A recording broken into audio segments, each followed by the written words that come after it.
I cannot imagine what my life would have been had I not dared to jump out of my comfortable little zone and jump Mm.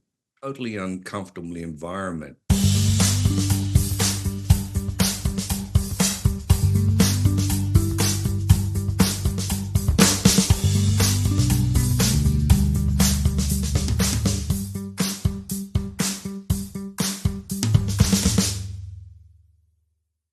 Hello there and welcome to another episode of the Kyl Reber podcast. This is a podcast where I pick the brains of a lot of people that are famous to me, famous to other people, but maybe you don't know exactly how famous they are. And in this podcast, we'll show you by way of 10 awesome questions that they have to answer.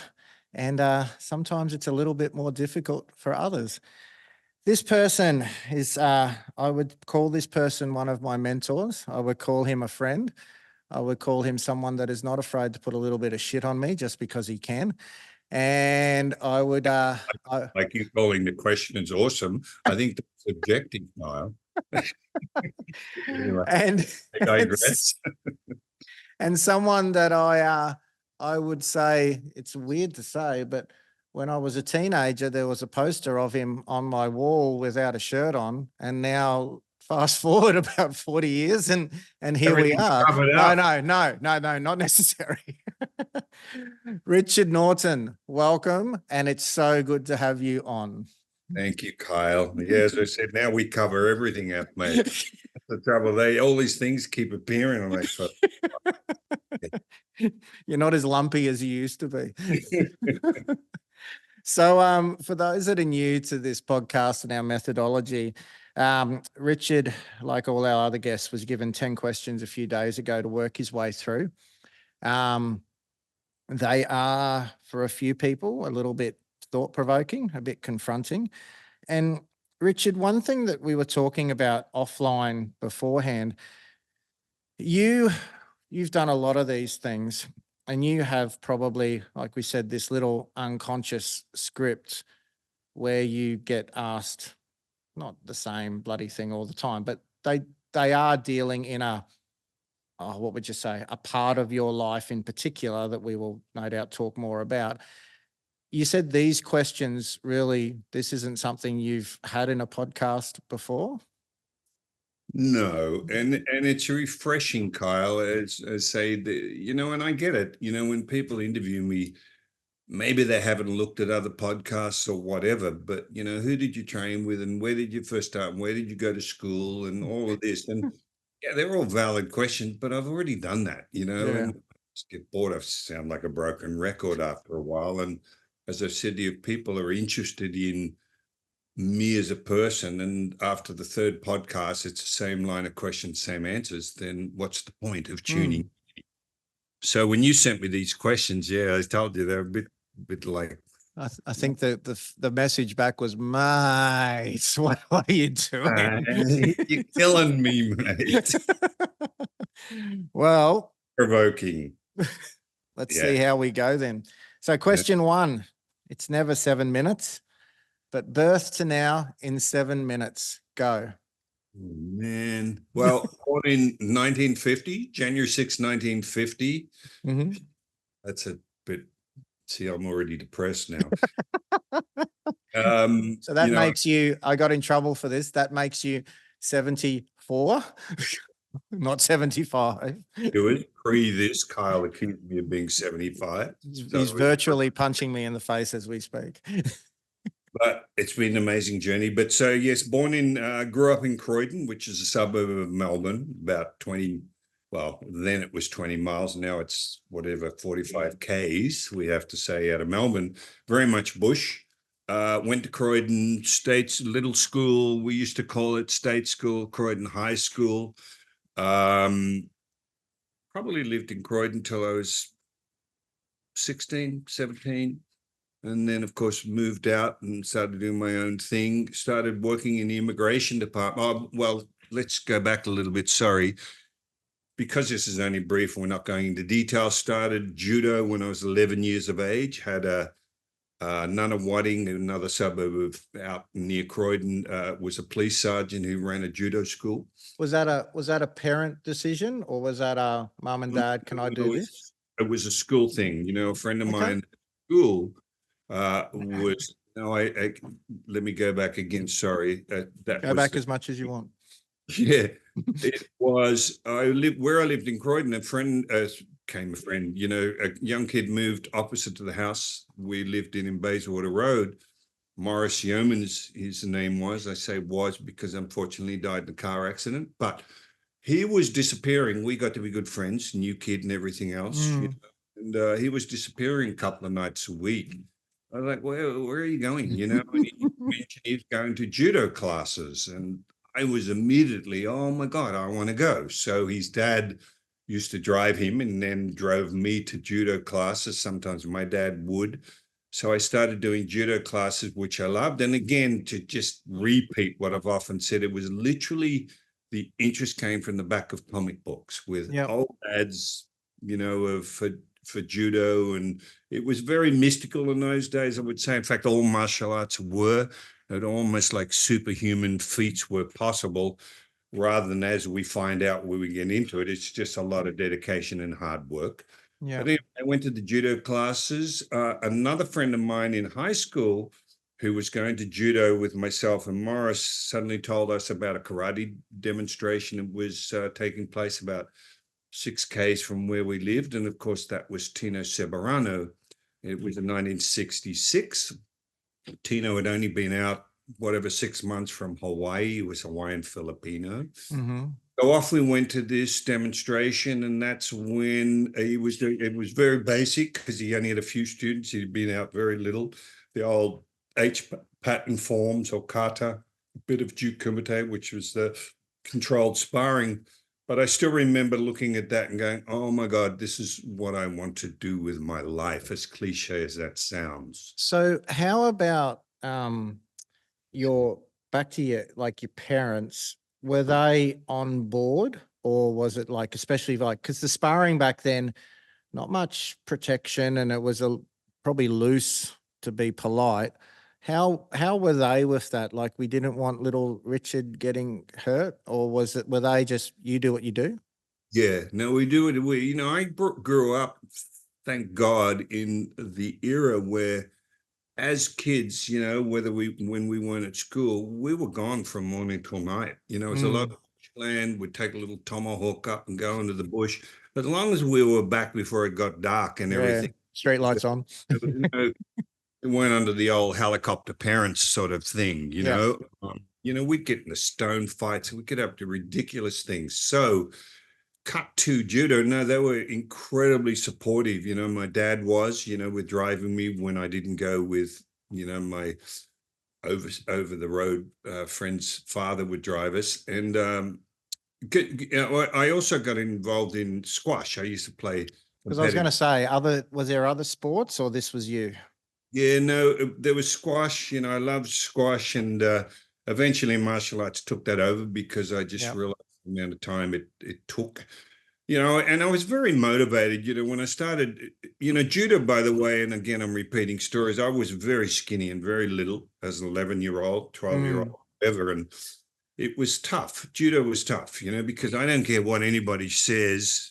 It's all about technique, and, a bloody 50-kilo person can throw 120 kilo. You absolute bullshit, It's a lot of, you look at a lot of the competitive judoka, they're very muscled, they're very powerful individuals. So this is why when I saw karate and I saw it was a standoff sort of an art involving speed and kicking, where a smaller person could actually compete with a far larger person due to speed, agility, whatever, I thought this is much better suited to me. Now, I didn't rationalize it that way in my young head, but that's I think attracted me to it. And so I just started training with Tino. And of course, as we all know, Bob was also a student of Tino. I think I started with Goju a little bit sooner than Bob. He was training, with this other gentleman, and then ended up with us in Goju, and all around 1966. So we started training there, and I'm going fast because you did say make it just not Oh too long. no, take as long as you want. For Bob, so for those in the podcast, Bob, we're referring to is Bob Jones, who is the founder of Zendo Kai, which you are one of the co-founders as well. What was, so I guess two things. Number one, when you started, because again, I see the Richard Norton that I've seen from a teenager up to now, you would be, for want of a better word, I don't know, a natural, a free flowing sort of person. What were you like when you started? Were you just, because you said you were tall and skinny, were you just fucking I arms and wasn't legs tall. I everywhere? wasn't even tall. No, I was short and skinny, and I suffered from asthma. So were you just, you were arms and legs everywhere getting puffed? Yeah, that I never actually got full on asthma attacks, but I would get very wheezy and be up Yeah. at and all that sort of stuff. Um, and also you say as a natural, no, I don't believe I was at all a natural. I had to work hard at it. You know, there's some people even today that I know that can see something once and they can replicate it and copy it, you know, all of this. I wasn't like that. You weren't that guy. Really just immersing myself in something. And as we'll talk about later, I think I've always been very curious. Yeah. I've a curious nature, and if there's something that I don't seem to understand, I will tend to look it up and research it rather than leave it as something I don't understand. So, you know, with judo and everything, as you know, there's a lot of leverage, there's a lot of technique involved. So that intrigued me right from the get-go. Yeah. Again, we're getting into a different area there, but I just, even with karate, you know, I wasn't a natural at all. As I said, I was luckily surrounded by a lot of older people that I probably were quite natural with their abilities. And, you know, a lot of what we do Mm. is when we learn from somebody is imitation. And, you know, I would still argue looking back, I could not have had a better start in my martial arts journey than Tino Seberano. I don't believe there's anyone that taught with more passion and more conviction and more intent on teaching the best martial artist he could. Thank God I had a role model like that. And I would often say to people, when you start something new that you don't have any knowledge on, you don't know whether your instructor's good or bad because you don't know anything. That's all you know, especially in the 60s. I would imagine, like, oh, no internet, no, limited advertising. This was just what you knew. When karate, will go do that. Oh, 100%, mate. You bring up such a relevant point. There weren't VHS videos or anything, certainly no cell phones. So the only knowledge we could get was That's what was in when front of you. instructor was willing to teach us, when he wanted to teach us, and how, and all of that sort of stuff. And Mm. you had to be there. You know, that's the difference. You couldn't get that knowledge unless you drove wherever it was and got on the mats and experienced firsthand whatever that instructor had to teach. I mean, I said to Judy not long ago, I said, I just, you can't imagine, but I'm trying to imagine what my martial arts would look like had I started now with Yeah. access, the click of a mouse, you can access every master of every possible thing Mm. in the world for free most of the time, or maybe there's a small monthly payment. I mean, I can't even imagine that when I first started, you know. Is it a bad thing? Maybe not, you know, because again, depending on your instructor, this is why I say I believe Tino, you know, Hunchy was just the best I could have had. Now, mind you, he evolved since then, of course, and Yeah. became a different martial artist due to going back to Filipino arts and everything else. But you know what I'm saying? It's still as a role model, you know, as a nurturer, somebody would hold luau's, you know, which is, you know, is Mm. thing of roasting a pig on a spit and all this. We'd have these events at his house. And I always said, and I still believe today, we all did martial arts then purely because we wanted to be the best martial artists we could be, not because of the reward or the economic rewards of running a club and having 100,000 students. So they were very special times when I look back, you know. That's why I always call Tino my dad in the martial arts. And to a same degree, Sal Ebenez, who came out a little later, was Yeah. Tino's in Hawaii. So I was very, very fortunate to have those forces driving me in the beginning of my martial arts journey. I think it's I read this recently. You need to enjoy the work more than you enjoy the reward. Yeah, well, the work leads you to the rewards. If you don't do the work, there are no rewards. There's a great saying that opportunity, the risk is the price you pay for opportunity. Yeah. Think about it. There's so much in that, meaning the opportunity. Look at when you started.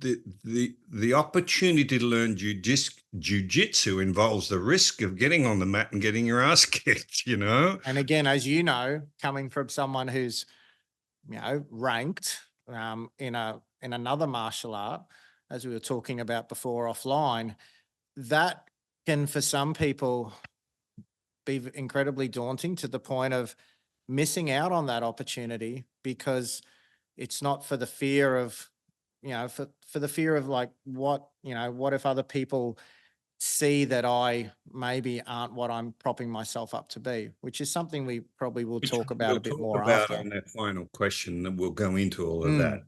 But yeah, What yeah. Sorry, I go was going ahead. to say, so tell me, and this is a question maybe you've never been asked much on a podcast. Uh-oh. Can you remember your first encounter with Gotta Bob go. Jones? Sorry. He's going to do this a lot. He loves this is why he comes on for this stuff. He just loves to give me shit. Oh, time's up, Kyle. Sorry. First encounter with Bob Jones. Do you remember it? Not really.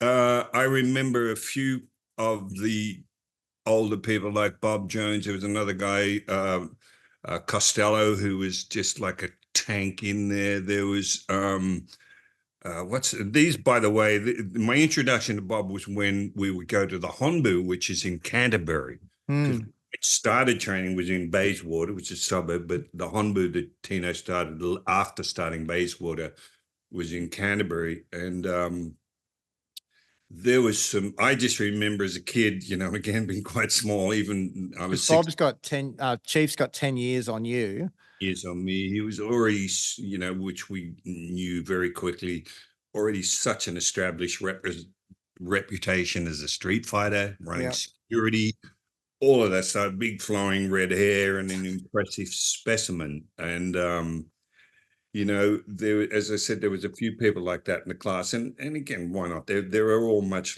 older. And of course, you look up to them. But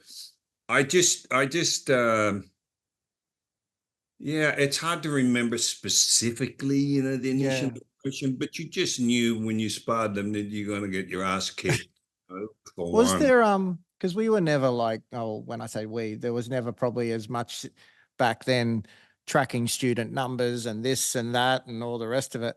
Was there an attrition rate? Like was it a high attrition rate? Was there like a what happened to such and such? Oh, he quit or he never came back? Yes, but my memory was there was far more people wanting to join than there were dropping out. Because But it you got still a had such a lot of mystique too, probably, didn't it? mystique and very few clubs. Tino Mm, decided to call him the godfather of Australian karate because there was yes, there were other schools around, but very limited. yep. There was some wrestling, there was some boxing, of course, but when it came to say judo was around before karate was, at least as far Mm, as I'm aware.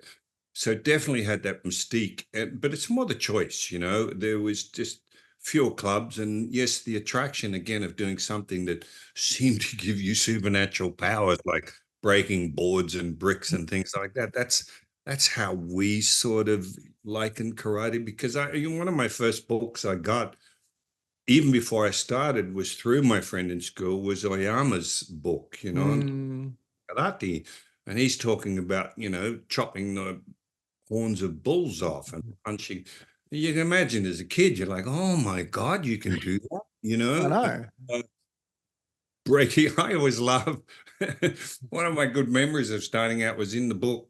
I remember in Oyama's book, there was a picture of a guy putting a cigarette in the mouth, another guy kicking it out of his. You didn't.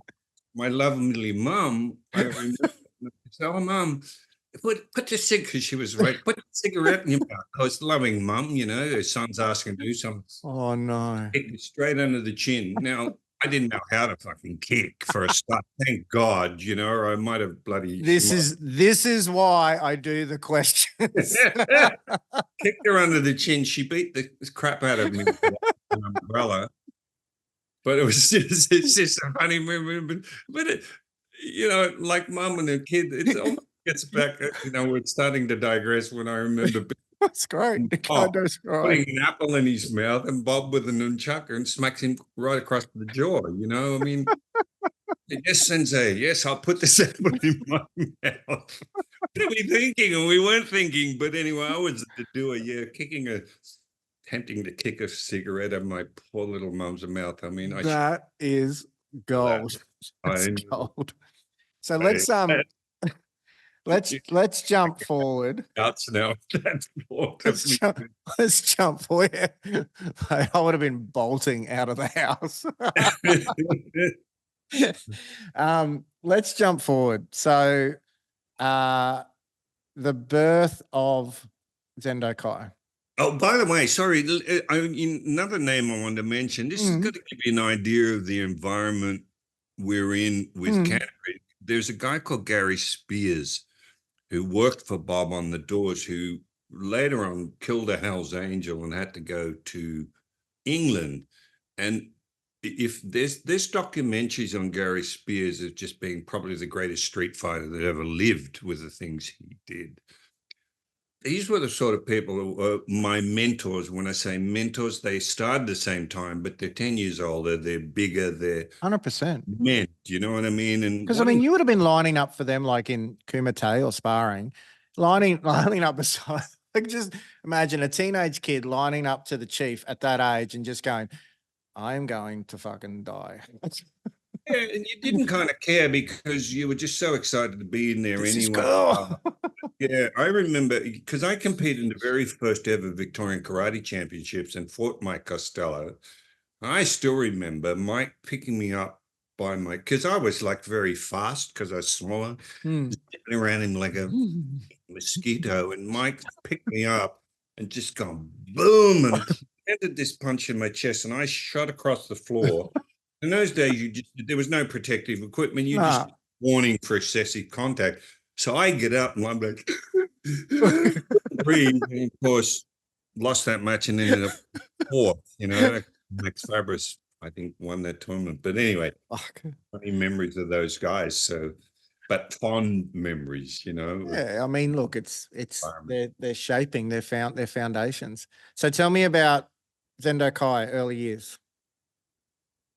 Well, as you know, is 1970, Bob wanted to basically start his own style, asked me to go with him. Big decision for me, I still remember, because, I'm with Tino and all this other stuff. And it was something I had to really, really consider what I was doing. I'm same with, we've talked about our loyalty to Zendo Kai. I felt loyalty to Tino. And I wasn't, what's the word, immersed in the politics that were probably going on, even between Bob and Tino and Sherry and all that sort of stuff. But whatever they were, Bob had his reasons. And again, he was such a, a powerful person and one that anybody would have looked up to. Hence my decision to actually leave Tino and go with Bob. I've got to tell you, you talk about looking back on decisions. I can't imagine what, and I will say this again in regard to going to the US, but I said this time, if I had not decided to leave Goju and go with Bob, can't even imagine what my life would have been. Because it's funny those hindsight when you think back, because I mean, anyone, we'll talk about it more obviously, but anyone who knows what you've been and what you've done, sometimes like it was probably a leap of faith, wasn't it? Like, you didn't know it would work. I don't think the chief has his minds of what would work, but will this actually work? Because what you guys did in 1970 was quite frowned upon probably in the greater martial arts community at the time. 100%. It was about if you were Goju or if you were Kyokushin or if you were Taekwondo, there was very much... You stayed there. So to do something and start, especially what still is considered, especially then, was a very eclectic style, meaning a style that was not going to be bound by the rigidness of only that style, but allowed itself to incorporate aspects of boxing, of wrestling. Mm, We were precursors to MMA. And I say yeah. that because people always liken MMA to the UFC. And I say, no, the UFC is just a sport version of mixing martial arts, Yep. has its rules and everything else. But the fact that we had, you remember people like Tony Quinn, who had a wrestling background. Yep. We brought a lot of other combat arts into that playground, even though we were predominantly Goju based, no question, still are. The kata, no matter what you will say, are still basically Goju kata, Mm, which is fine. But because of the emphasis with a lot of the first students we had from 1970 being doormen and bouncers, there was a big emphasis on including what would actually work. yeah. The practical application of combat in the street and on doors. Of course, that was an influence because of what Bob did and his line of work. So that led itself to understanding that Goju by itself was not a complete combat system, the same as we would argue today Jiu-Jitsu by itself. Anything. Yeah. It's hardly a style. Hence, again, the idea of mixing martial arts, and in the UFC they proved that. It became that nothing is complete. You need grapplers needed to add some striking, strikers need to add some grappling, blah blah blah blah blah. So I would argue we were, I had a guy running blitz that said, oh, how do you think Zendo Kai would do, now with it being, merging boxing? I said, we were doing that long before anybody was. I mean, we were the pioneers of that in so many ways of what we accepted and brought into 100%. the Kai system when we started in Elizabeth Street. And, in those days, Steve Colangelo, who was one of the best Goju students to come out of that era, Max Fabris, they were all starting to be a part, decided not to be, but it's an amazing time when I think back. And again, for me personally, I was working in the immigration department then, by the way. I went straight from school to immigration because my mum was very much old school about security. No, you need to get in government and have a Yep. job and save your superannuation. And you All will that work stuff. that one job for the rest of your life. Exactly. So, to sort of go from that, and I would train every morning, I'd train every lunchtime, and then I'd teach every night, Yeah. to the point that then I resigned from the immigration department and, left and went to America. But I mean, again, what would my life have been had I not done that? I mean, the way we dressed, the way we carried ourselves, it was a very holistic thing that existed within Zendo Kai that, there was a persona that went with being a part of Zendo Kai back in those early days, And I Mm. think, like you just said, the way we dressed, the way we like Zendo Kai to me, looking at it in the 70s, was an all like it was an image, like, and it was probably, you look back now and that guerrilla marketing and, the t-shirts, how the chief had the red hard top with the dragon on it. That was All had just, those Honda 4 motorbikes. Four of us bought those. Paul Fleming, Bob and stuff. But yeah. but I mean, that But, was but stuff even that, even even to the point, when because Bob got me started working doors, when I was mm, in my teens. But you had to measure and make sure that your bell bottoms, by the way, that'll date, or flares were like half an inch, above the floor and covered your shoe, and that there were. I mean, we were. By the way, as we would look at some of the old picture, people go, "For fuck's sake, what were you thinking?"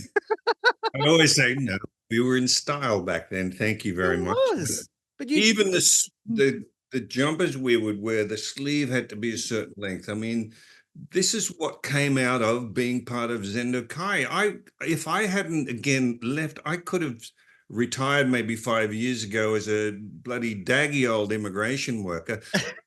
Sound like I'm being very Hello nice. to all the immigration workers out there. I know, but what I'm saying, when I was No, it's introduced to a true. whole new world, not just of martial arts and persona, but just the way we dress, the way we carried ourselves, the pride that we took in being Totally. part of this organization. So, God, thank you, God, for forcing me to leave. And this leads me, which some of the questions would also lead into, which I say to people is just that the idea of daring to participate. It was not easy for me to leave. It wasn't easy for me to resign immigration. It wasn't easy for me to leave Goju, but to actually dare to take that step, to be uncomfortable, is what it's all about. 100%. Again, Carl, I'm still a bloody teenager, and I'm in amongst all these dudes who are already well established fighters and bouncers and everything else. Brian Suey, all these sort of dudes who didn't necessarily train there, but was a part of that whole era. I mean, to step into that's like cringeworthy, Oh, you would but have it had made a these man moments. out of me, because every time we sparred, there were broken teeth and lips and noses. Couldn't do that today, but that I was- had to, because otherwise I would have been run over. So the development of that for me as a person is you well, there just was a need. If you didn't develop, I mean, that was it. Like, and I just was going to say, how many moments in those first, God, 10, 15 years where you just went, I am a little worm on a big fucking hook, It's just that thing. never said that, Carl. Bullshit. um, now, so Yeah. fast forward again, Zendokai is getting established. You're really getting a name. Um, you're forming your own identity. You're not the Goju Rebels anymore. You're a thing. The chief lands by, I guess, knowing this security stuff. You get thrown into that. You end up looking after some of the biggest artists touring Australia at the time. Starting with the Rolling Stones. What a way to start that sort of Is that job. so like you were doing the pubs and the clubs, but like the first band you ever did was the Rolling Stones? Paul Dainty, Australian entrepreneur who was bringing all the acts out. We'd done Sunbury, which was Australia's version or Melbourne's version of Woodstock. And Was we that went, heck? That would have been hectic.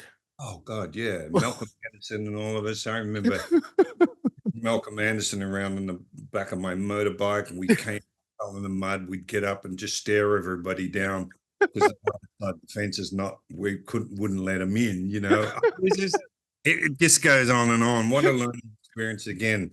Broke my wrist, because I fell and busted my wrist. So I'm in a cast and goes on.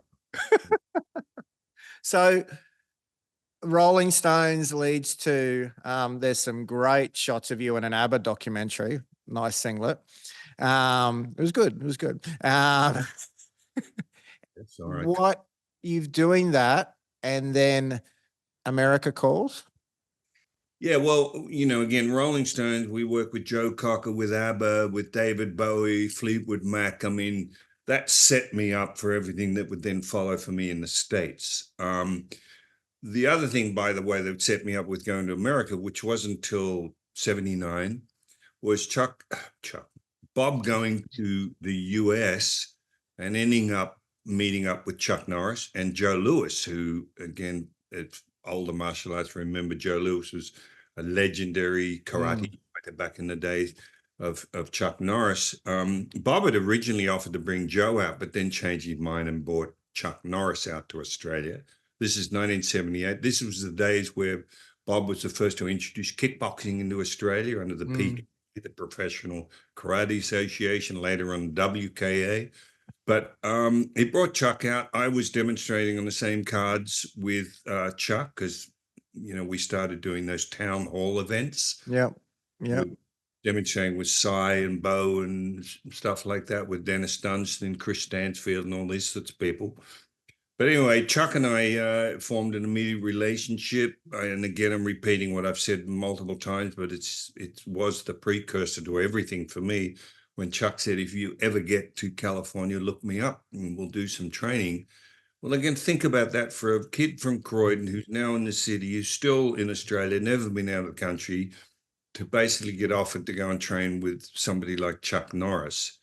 I never thought it would happen. I had no aspirations of going to the US at that stage.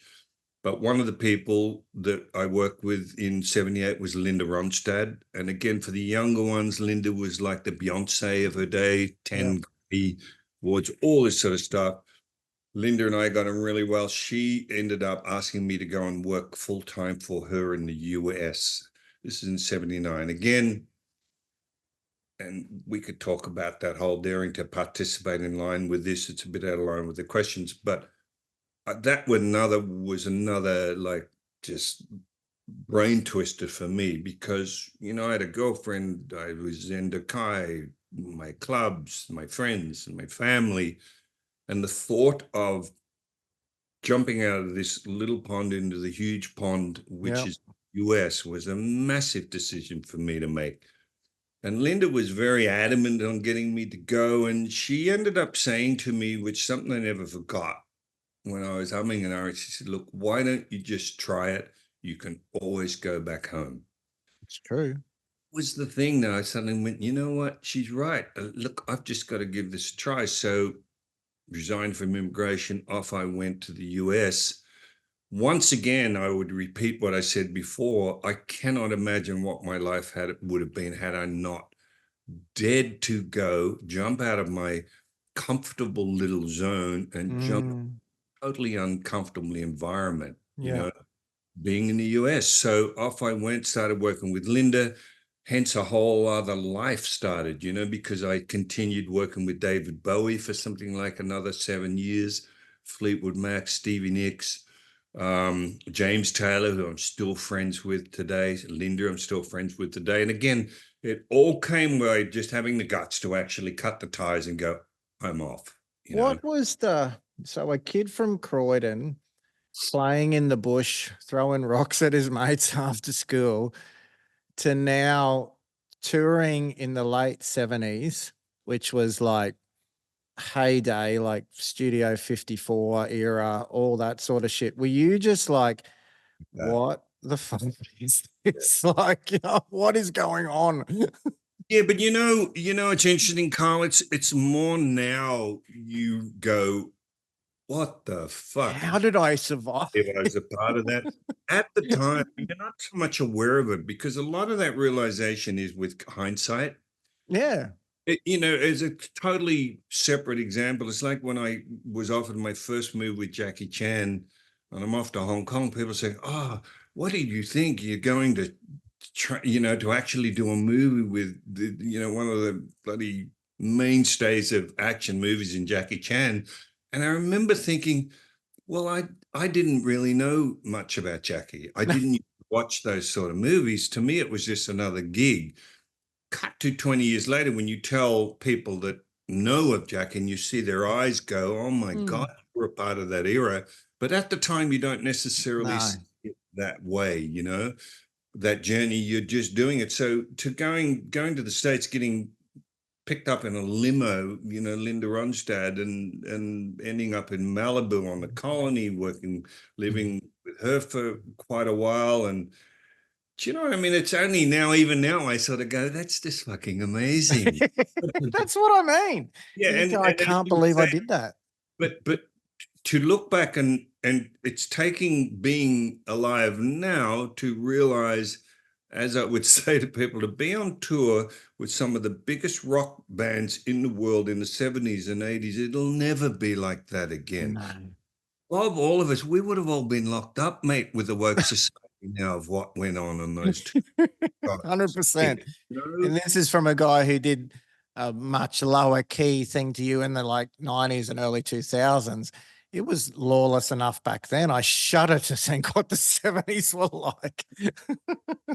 Crazy times, and being part of that, it'll never be the same. So incredibly fortunate. And again, that's all due to Bob and his relationship with Paul Dandy and getting it started. And luckily, my relationship with Bob and the fact that I left Goju, was involved in Zendekai, all led to those opportunities, which were absolutely life altering. 100%. Because I ended up, I still worked for God, 10 years, whatever more over in the States doing bodyguard work for a lot of those bands and Mm. incredible training them, becoming friends with them. You know what's great about all that? I know we're going all over the shop here, but That's good. it's as much about the friendships that are formed. It's like the movies and all of that. You just can't buy that. Yes, the experience of a tour, but to give an idea, I for those who don't know, I just had shoulder replacement surgery 2 weeks ago. The right one's better than this one. I'm thrilled. But James Taylor was in town just a month ago or whatever. Caught up with him in Sydney because I was in the States. I had to fly back. I missed him in Melbourne.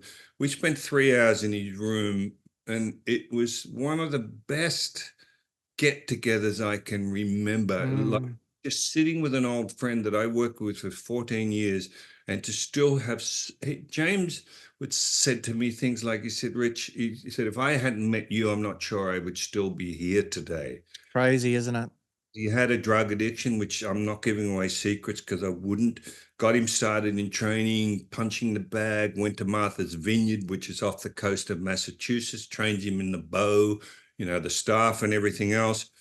And, James hasn't touched alcohol or a drug in the last 30 years. And, it's not me. I would say thank you, martial arts, because that's just what I did every day, which then was a catalyst for the band and for James to get involved in training.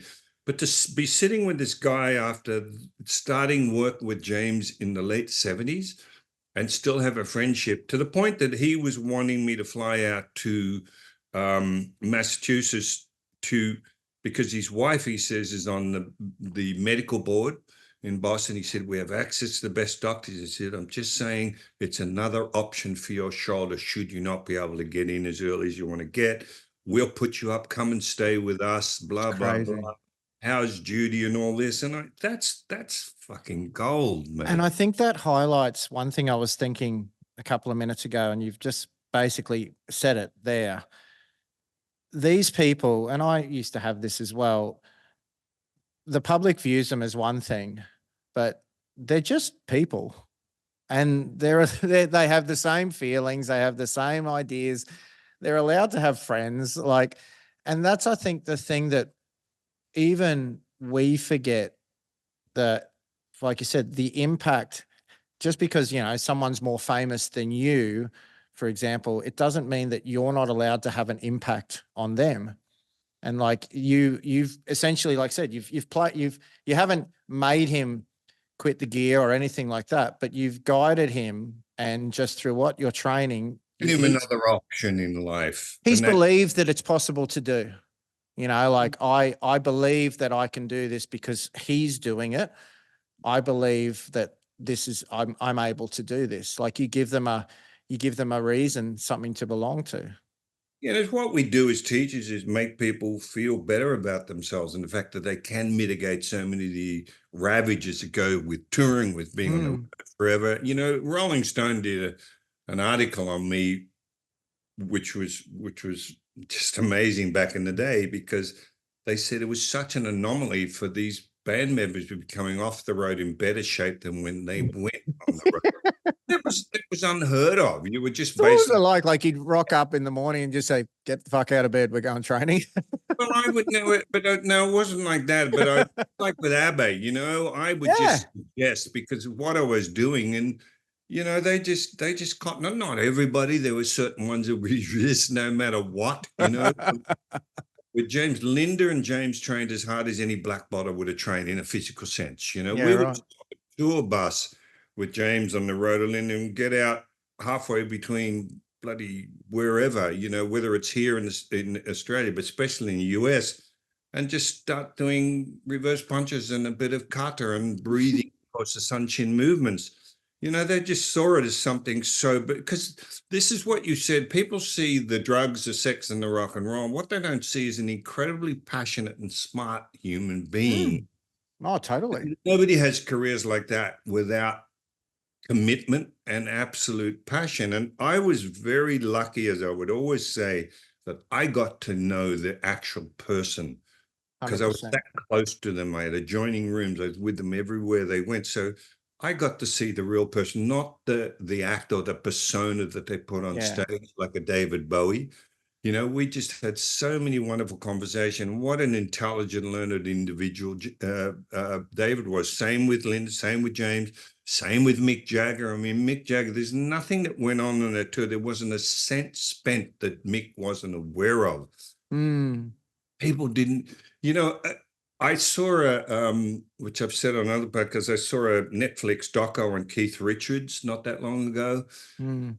And again, it just drove home. I said, people again see, you know, a bit of a drugged out rock and roller. What they miss is the absolute passion that that man has for his art.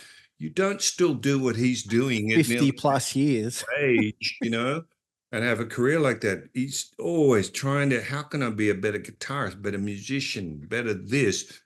Same with the Mick Jagger. Look at Mick prancing around the friggin' stage Mm. and something, you know, and I just absolutely applaud that. And the parallels between what we do and that are not missed. They're not, it's an art We form. we hopefully can learn from that to just be the best versions of ourselves as martial artists, to never stop learning, to never accept mediocrity, to always looking to how to be a better martial artist. Same way they're just trying to be a better guitar singer or whatever. I often say, like Lindsey Buckingham, I remember Fleetwood Mac in the tour bus. There's never time he's not playing with that guitar. He's Yeah. not just going through the motions, you know. And I remember the Stones, and I'm pretty sure it was Keith being asked, "Oh, do you ever get sick of singing, say, Jumping Jack Flash? You've sung it Mm. so many times." And his answer remains to me to this day. He said, "No," he says, "because it's every time I play it, I'm trying to find a different way to play it. Now, it might be so subtle in a chord or whatever, a note that you're not aware of, you know, but he said, I'm always trying to express it differently. Otherwise, he said, I would absolutely die of boredom." Oh yeah, Well, totally. think about that with what we do as martial artists. And we talked about this. I often said, I don't want to be the same martial artist I was last year or 5 years ago. How can I express, say, Sanchin Kata or Tencho slightly differently? You mightn't be aware of, but I do. And that's that individuality we're trying to bring with our art. And it comes from having a passion. And again, these artists, Linda was never satisfied with her voice. She was always trying to find a new voice coach, Mm. get a note slightly differently. Man, I mean, look at the parallels, right? You know, Yeah. Oh, that's exactly the same. somebody like an Alex Kostick who could come out and show us something new, a different way to throw a punch. Man, I love it. Love it. Gets me all excited. And I think so. I told you this would be more than 7 minutes. To to the every time. People are listening, go, Hello. So the music thing is going good. The bodyguard thing's going good. The transfer into movies, I guess, because you ended up doing, how many films in total did you do? Do you remember? it's close to 100 now. Shitloads. Yeah. And now you've transferred what is probably in the last 15 odd years from a more stunt coordination point of view. Not really. Still a lot of acting. I think there's a bit of balance, but you know, it's the Oh yeah, I remember seeing your blacked out melon in Fury Road. You had your shirt off. That was good. That was good. Look, the reality is the older you get, the less roles there are, you know, especially with my main contribution to the roles being action.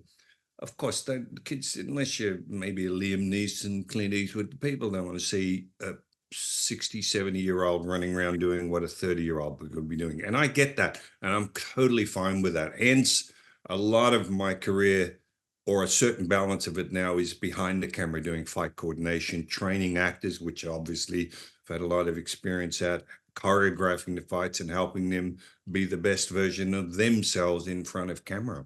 This is probably a harder one for you to answer. Have you enjoyed being in front of the camera more than behind the camera, or vice versa? You know, in front of. In front of? Not Yes. in front of? No, in front of camera. In front of the camera.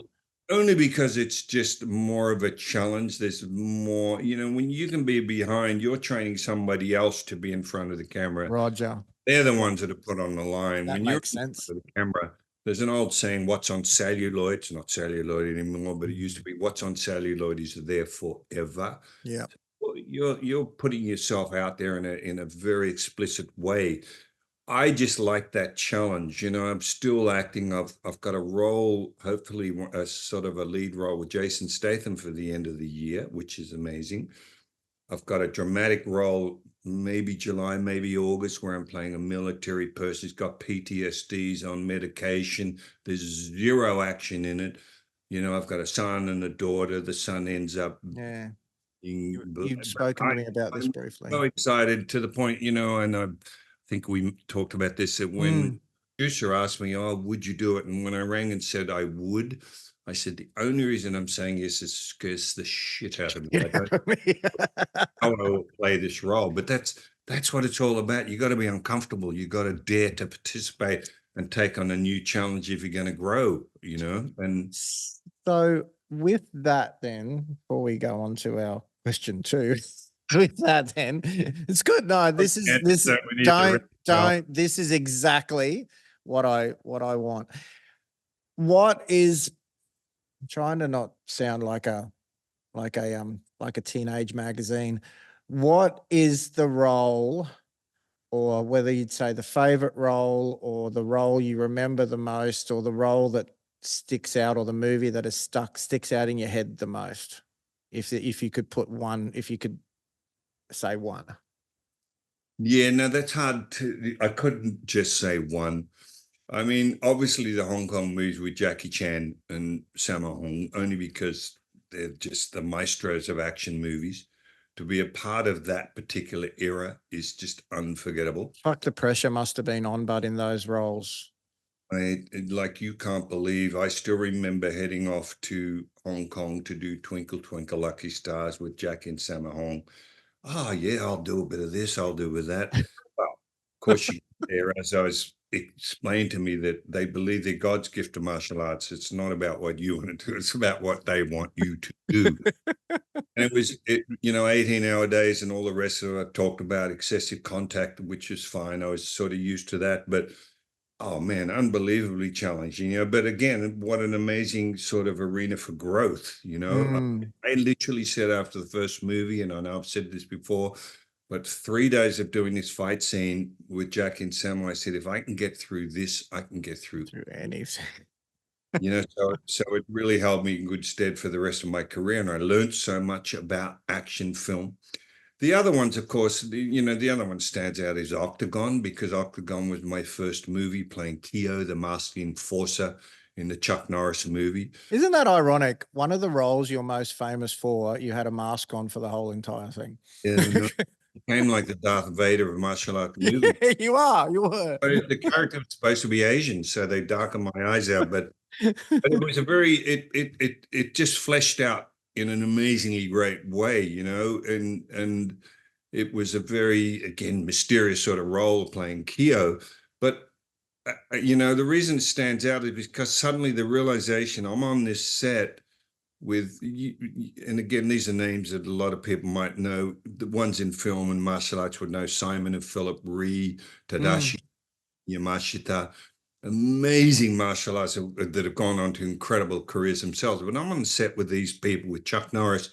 I'm like, oh my God, how good is this? I'm actually getting paid to do what my life's passion is, and that's martial arts, Mm. along with acting. So it was memorable from that point of view. And of course, off we went, that 100 movies later or whatever. It just was an incredible journey. Other movies that probably, you talked about Mad Max. To do Fury Road, I had a bigger role in Fury Road than Furiosa, but I was fight coordinator in South Africa for 8 months. I trained like 80 South African stunties, and getting to play that role, helped out with the fight coordinating, trained Charlize Theron and people like this, Tom Hardy. I mean, how fucking good is that? If that's not This memorable, is I don't know one of what the is. things where one of the things where I don't know, what do you call, sell you. When I talk about you to newer students, I go, oh, he's the guy that taught Margot Robbie how to kick ass in Suicide Squad.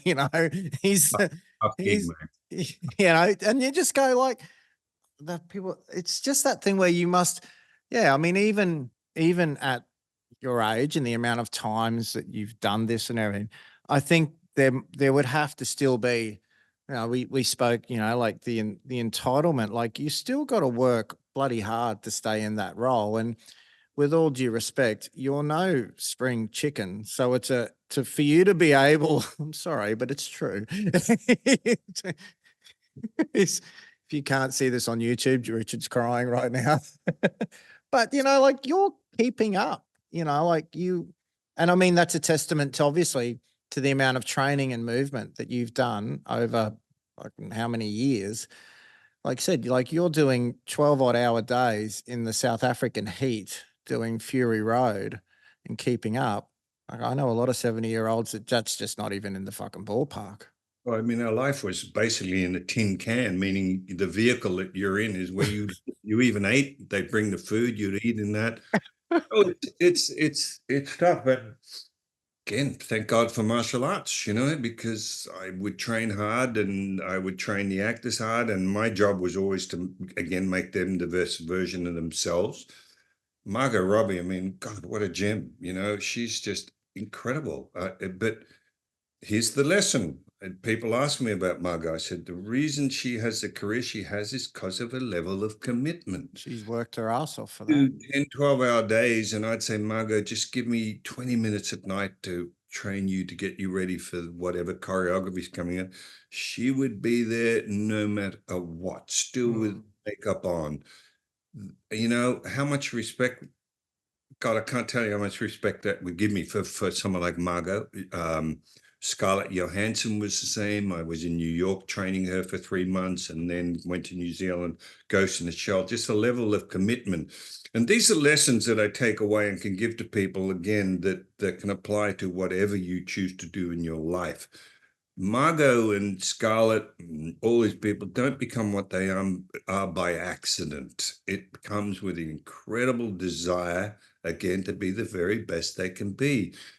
And in that they never stop learning. Will Smith, I was lucky enough to train Will at his house for months for Suicide Squad. And he was a great example because there was a producer I flew back from shooting in Atlanta that said he's never had an actor bring a cast together more than someone like Will. Yeah, right. And Will, I asked Will sort of about that. He said, it's important for me. He said, I don't want people just to be working in a movie. I want them to have a life experience. And That's he very would true. say he was well aware. He said, like, I trained him in grappling in his house and everything. And he said, how good is this? He said that I'm doing a movie that demands a certain skill set for this character, but I'm learning skills that I will carry for the rest of my life. Or getting to train with an amazing SAS dude or a Delta Force dude who would have specialists on to train people how to handle weapons. Not my thing, all of that. I mean, life skills. I mean, God, and I loved that someone like a Will or a Margot were very aware of that opportunity they had to get subject matter experts that were there purely to help them be the best they could be as their character. But again, they carry that for this movie, the next movie, the movie after that, And you would notice some of those guys, they become very, very good, like the amount of time. And I mean, like you said, we keep likening this back to martial arts. The best people at martial arts are the people that no matter what else is going on in their life, and not all of us can train 24/7 or night after night, but it's just that constant level of consistency. They're constantly working, they're constantly doing something hard as opposed to just these spits and spates. Yeah, and how can I get out of my mediocrity and never accept that I'm where I need to be yet? The future. I often say that I believe excellence is unattainable, but the journey toward it is not. It's Yep. the continual striving. That's what it's all about. This is where, I mentioned to you before this started about Buckminster Fuller writing a book called The Critical Path. It's very interesting that he talks about goal setting. He says there's a reason goals are never as fulfilling once you reach them as you think they will be. And the reason is that you reach that goal. If you know, I know you use the example, I've done it in podcasts, that I grew up in Croydon. There's a Croydon Karate Championship, just say. Hmm. Oh, if I could just go in that and place or win that, that's it. I've achieved that. I'll be totally happy. So I go in and I win. Hmm. Gee, if I could go in the Melbourne Karate Championships and win that then I've achieved, then that's good enough. You know what I'm saying? And then I Hmm. this and then the worlds or whatever. And the reason Buckminster said the goals are unattainable is to keep you in motion. He talks about bodies in motion. You set a goal, it's designed to then propel you into the next goal and the next goal, because he says anything that stops still long enough is probably dead, whether it's an animal, a brain, True. whatever it is. And I thought, you know, how good is that? It's funny. Body in motion. Hence, with us, don't be satisfied wherever you're at Oh, today with your martial arts. How can I be a bit better tomorrow or next week? What do I have to do to attain it? Gee, I can go on YouTube and I can access this master, that person, or this instructor, and I can add that in. And now I set a new goal to try and incorporate whatever that person is teaching me, you know? and I say, before we do get on to question two, one of the best things I think, and I've seen this twice with you now, you and I were at the Alex Kostick seminar in, when was that? February, something like that, March. And I'm going to piss in your pocket a little bit here. I'm partnered up with you, and I've got a video of you and I workshopping stuff.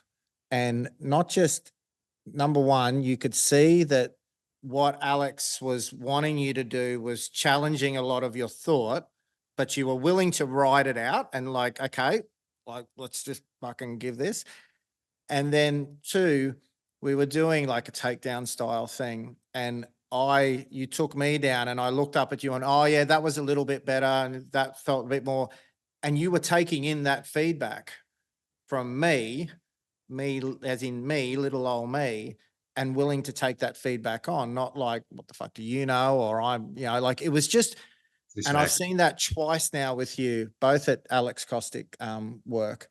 And I just go, fuck, anyone who comes into here or to any gym and doesn't think they still have, or someone else in the room has something else to offer them, it's just like, it always plays back in my head the minute people think that they're above learning from anybody. Look, it's And then there was all the times you gave me shit in between that.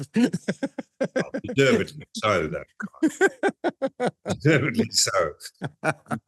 Think about how you're doing that stuff. No, you know, and I remember saying to Alex, I said, Alex, you know, ages ago, I said, I don't have time to learn a new style. I said, just give me something that'll help me do what I already do a little better. And that's what I get out of Alex. He always blows my mind, you know. Oh, it's just And out of the amazing. box think. I mean, the guys, you know, what we did that day was very different from what he'd done previously, because he's evolving and he's sharing his life journey and where he's at now with us. And that's just phenomenal. You know, and it 100%. doesn't mean, as we said, it doesn't mean I might not do 90% of what he did in that class. But if you can just be open to the fact that there is the possibility of learning something new, even if it's one thing, then you've improved by that 1%. How good is that? It's very easy to go in negative territory and go, well, I wouldn't do that. No, what I do is better. You know, fuck that. You Just know, go home. you empty your cup and taste somebody else's. Else's tea. There was the first seminar that I ever really did with you when you came to Brisbane, was at our original Scout Hall. You came in, Ben Hamilton helped me put it together at the time. And there is a movement that you did in that seminar that I still teach and still use. And that was 15 odd years ago, 16 years ago. It's crazy. Yeah. Question two. Oh my God. A life to live, Kyle. I can't be here bloody. Okay. What No, is it? No, you don't. All right. Now, 3 reasons you get out of bed every morning Oh God. Um, to go I, to the toilet. really, 3 reasons. This is going to sound very corny almost, but one of the pleasures I have is just because Judy's always up at 5 a.m. I don't like getting up early unless I have to. It's just jumping out of bed and knowing that she's going to put a cup of tea and I'm just going to sit and have a beautiful moment having a cup of tea. I mean, what a great way to start the day. Good. So that's a huge reason. The other thing is what we've been talking about. As I said, I'm a very curious person. I don't like watching reading or watching fiction. I like watching documentaries. I love YouTube. I mean, God, YouTube, that I'll just punch in Okinawan martial arts or whatever. I mean, that the chance to learn something new is a great motivator for me to get out of the bed. So Not, you're a rabbit hole guy. You'll go down the rabbit hole. yeah. But not just for me, but I'm also, and we talked about this, I'm also passionate about being a teacher and instructor and having Mm, the ability to impart something new. mm. I realize that I need to experience it first to then to be able to pass it on. So that just makes me want to get out of bed. And the other thing would really be the chance to put into action and actualize something that I'd learned yesterday, Mm-hmm. last week. I'm eager to, oh man, I've just got to continue this little bit of exploration over something that made me get out of bed last week, and the experience. Mm. I hope So that your makes. mindset now with training, you're a clearly like you're not a I don't know what's the word I'm saying. Like you're still physical, but you're in that real workshop sort of phase of training. Yeah, Yeah. I can't listen. Yes, I'm still physically able and all that, but there's no way I can be like I was when I was 50, 40. I mean, it'd be stupid to even assume Mm, that. mm, So a lot more of it is cerebral, a lot more is thinking. mm. And the Yeah, ability that's the to be word. able to take a younger person and make them better is a huge motivator for me. I still love going. I love my sessions that you came down to with Matt and Billy. Mm, Well, we just muck around, play around, but I do get a chance to actualize something that I've just realized, a principle I saw, something I want to try to workshop with those guys and also see their pleasure in learning something new that I've sort of just picked up. That's huge for me. And it's like kicking, if I was to say, well, what do I do in the kicking weight? Probably what I focus most now is my Getty, like front kick. mm, Have to be stretched out easy, incredibly practical in a self-defense situation or whatever. I've realized that I don't have to be able to kick somebody in the head anymore. I probably still could, but you risk injury, all of that sort of stuff. But the main thing is that gives me pleasure that I have the ability to teach a younger person how to effectively kick somebody in the head. So and the I think methodology in how to get there is very important for me. that's one thing with coaching, isn't it? And I mean, I've said this to a lot of people because I read it somewhere. Martial arts seems to be the only sport or art or whatever that there is always this expectation that the coach will always be better than the student, whether that's come from the old school video movies of the old master blocking the young kids' punches. But I think the thing for us now as coaches, as we are getting older, our way of articulating stuff has changed so much now because that's our way of teaching. Like when you were teaching in the 70s in, and Elizabeth Street, you would have just said, do it like this. Like now you have to use your words and this is, and one big thing probably COVID made us do that because we couldn't use any tactile cues or anything. But being able to get that message across now. And for you, in another sense, you're passing on that legacy because we're not here forever. So let's get as much out of here into somebody else as we can. Yeah, can't take it with us, as the old saying goes. When you drop dead, that's it. Mm, No, and it is a passion for me to be able to teach and teach something new and teach it more effectively, or go back to something I did 20 years ago that I've just had a realization of how much better I could now do it. And And I can still, do a lot, but again, it's not necessary. The thing I would say about where we are as older people in martial arts, and I always say this to younger people, age alone will dictate how you do everything, Yeah. whether you like it or not. So get over yourself. You're not going to be a 30-year-old anymore. You've got to be okay with that. But again, it gets back to being the best version of you. Look at Higa Machado, who's just a legend in Virginia. He doesn't roll anymore. Doesn't mean he doesn't teach. He teaches All seminars. this. It's such demand. It's his ability again to make the student that turns up to that seminar that little bit better. That's Yeah. his value. It's his lifetime journey of knowledge. Hickson Gracie, as you know, he's got an illness now that's almost like a form of Parkinson's. Yeah. But it's like somebody once said to me about Helio Gracie, who, died when he was 94. I would say, said Helio couldn't even, at 80, 85, couldn't breed a competitive blue belt. Mm. Fucking hell, if you think that's what it's about, you are totally missing the point. It's his lifetime journey that is so incredibly valuable. The other example I give of that all the time is Freddie Roach. Freddie Roach has got Parkinson's. I I would was only mentioning this to someone yesterday.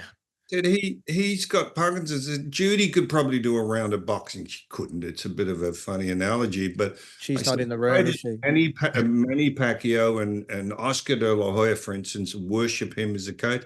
It's because of his ability to turn them into world champions. Do you think Freddie Roach could do 5 rounds with them? No. If you think that's what it's about, you got to really think what it's all about and what it's all about to be a coach. It's the level between coaching and doing, I guess, isn't it? Yeah, I did a seminar at Lindsay Hart's with Tino again, Hunchy, month ago. Ivan Rakitic came along, Matt Ball came along, and I was looking at Hunchy. Is he the Tino that I knew in his 30s, 40s? No, but the way he moved and the experience and the maturity of the way he moved, I was just like, oh, he's 10 years older than me. I said, I've just now given myself a license to have another fantastic 10 years. Because if he's doing it at 83 like that, why can't I? Do you know what I mean? 100%. And it's just yeah, it's again understanding. There was a guy that was teaching jiu-jitsu in Melbourne a long time ago, said to me, "Oh, if I can't beat every one of my students in a roll, then I'm giving it up." Cut to 5 years later, no school. Of course, as I said, if I'm 40 years old and I've got 10, 20-year-old students and we all have perfect health, no injuries, and we all continue training, again, age alone will dictate that every one of those students will beat me at some stage. This is something that I have probably 5, 6 years ago. I was really wrestling with it. I'm very much at peace with it now. And it's funny because I think, you know, maybe in my students and who I've worked with in the past, I have always been this coach that's jumped in with the guys and done this and that. And I'm doing it less and less and coaching more. And it's funny now, like I will be that guy who'll do a couple of rounds and sit out for a round and come back in. And it's something that we just have to get through, that if we want that longevity, and I'm only turning 50 next year, like I've still got a bit in the tank, but I can't think if I was ignoring this, I would probably only have 3 or 4 years and then that would probably be it. And Kyle, what a waste if you continued that hard road in 3 years that you couldn't even walk on the mat. What a waste of a lifetime of knowledge that you 100%. pass on the students. That's what I say to people, an instructor. If you get so jacked up that you can't even walk on the mat, what a fucking waste, right? Mm. So just get over yourself. And I would also argue it's incredibly freeing when you come to terms with age and it's the restrictions it places on your physical expression. How freeing is it to not have to be that gunslinger, that everybody's going after? It's Okay. You know, I think I've mentioned this before, and I did a seminar quite some years ago, 20-something-year-old kid at the end of it, and I've said this before, but it sticks out in my mind because I wrestled with him, and he's like, "Ugh." I Mm. said, "How old are you, son?" In front of everybody, and he said, "Oh, 22." I said, "Do you realize if you tap me out, you've literally tapped out your grandfather?" And I said, "Worse still, what if I kick your ass? How are you going to feel about that?" How's that going to roll out? Exactly, because so it's just a reality of the way it is. But what's the alternative? That as we get older and we can't express ourselves physically the same we used to, is we stop and give up? No fucking way is that going to happen. No, still It's like training. this. I say to the doctors, like shoulder surgery, I said, "Look, I'm in the Grand Prix. I'm pulling into the pit stop. Put a new set of tires on me and put me back on the track, Put because me in, staying in the coach. pit stop is not an option." That's a mindset that I want people to have. I think I think probably the final thing to that is I believe having that mindset now, probably especially from a jiu-jitsu and even like a Muay Thai clinching point of view, which is very physical. I think I actually move better now because I'm not trying to keep up with the younger fellas. Yeah, free it. I had a young purple belt, and this is recently, and he's very good. He's very good moving, all the rest of it, and got him in this footlock. And he sort of had this surprised look on my face. And I said, "Oh, you didn't think the old man could fucking do that shit still?" Like it's just this like, I've still got it. It's just I'm choosing that, if I try and keep up with you, then you'll be back training tomorrow morning. I won't be back here for the rest of the week. It's just like trying to keep up with these guys, and they're backing up and doing 2 sessions, and I come in that following afternoon and I fucking need help up the stairs. It was a big eye opener for me, and I'm like I said, I'm more at peace with it now than I've probably ever been. And as this control or suppression of the ego is the basis of all martial 100%. art. Who enjoys getting beaten? I'm Yeah. fucking silly enough to know that I don't still have an ego. If I get a young kid who's trying to take my head off, I'm not going to let him do it. The problem being that, yeah, I go home and Judy will say, "How's class?" "Yeah, it was Yeah, good." good. Again, like this, which is pretty funny. So the answer to that is just don't put yourself in that position in the first place. Mhm. Train with people that understand, will train with you, not sort of going all out to sort of defeat you. And that's an important part of it too. 100%. Question 3. Oh God, only 3. You don't have dinner plans, do you? Dude. Not asleep on the couch. She's bored with listening. Funny, I always say I was doing one of these once and talking about spiritual. They're asking me about everyday life and martial. I said, "Well, when you're driving you and I get off. First thing she said is, 'Geez, you talk shit.' He said, when the cameras are rolling, God, you talk." He said, "I want to meet that guy that I just heard talking." That sounds like Helen. I'm like in the car, right? "You fucking idiot." I said, "I can't help it if everyone else is an idiot. I'm the only one that knows how to drive. That's not my fault." I Anyway. distinctly remember a Zoom that I think you and I did during COVID, or we were having a catch up on Zoom, and off camera, Judy is fucking giving it to you because you wore your muddy shoes inside or something like this. Uh, I'm telling you, hey, 13th degree, there'll always be a degree. That's the reality. Gotta be. Oh, All right, go on. funny. 2 guilty pleasures that you have.